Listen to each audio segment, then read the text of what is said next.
formed into ambulances, minivans, trucks with a closed driver's cab, and trucks with an opening between the driver's cab and the back storage area like this model. The most important structural addition is a stabilization bar to diminish rocking when the vehicle is racing at high speed.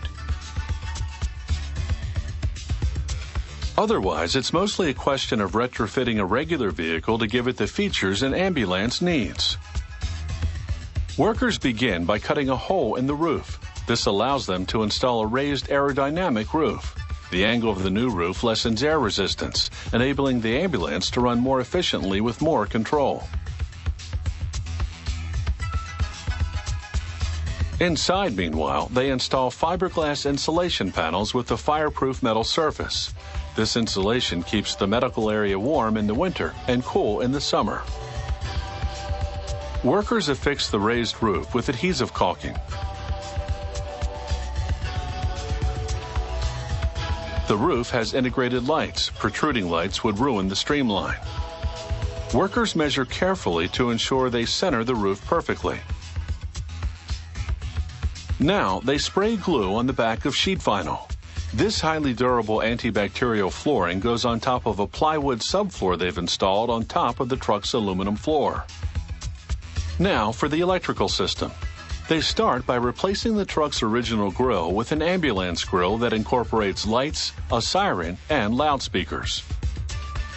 The truck comes equipped from the automotive plant with certain options designed for conversion to an ambulance. For instance, instead of 2 regular batteries, the truck takes 4 batteries, 2 to power the truck accessories, the other 2 to power the equipment in the back.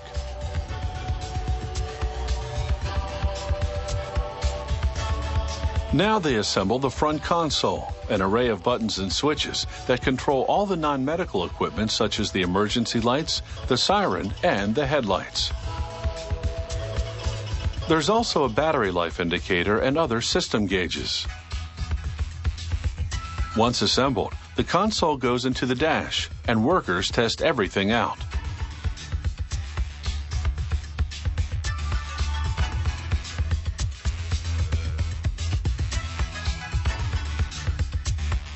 The heating and air conditioning systems in the original truck aren't strong enough, so the ambulance factory adds an extra system of each to work in tandem with the existing systems.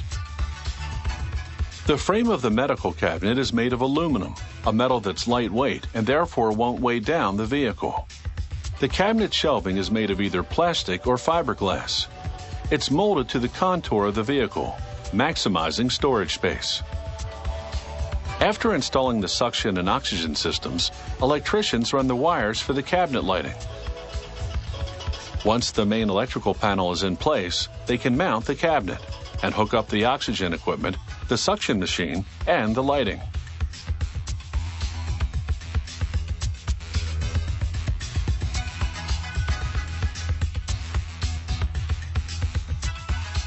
A divider between the cab and the back gives the patient privacy.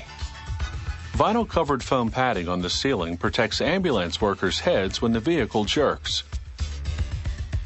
This ambulance model has rotating lights. The red cover, called the lens, is made of virtually unbreakable plastic so that it doesn't crack from the air pressure when the ambulance is speeding. The medical area has a swivel chair positioned where the patient's head will be. Within reach of the chair is the suction machine. By the 3-seater squad bench protects the crew should the ambulance come to a sudden stop. This mechanism holds the stretcher in place while the ambulance is moving.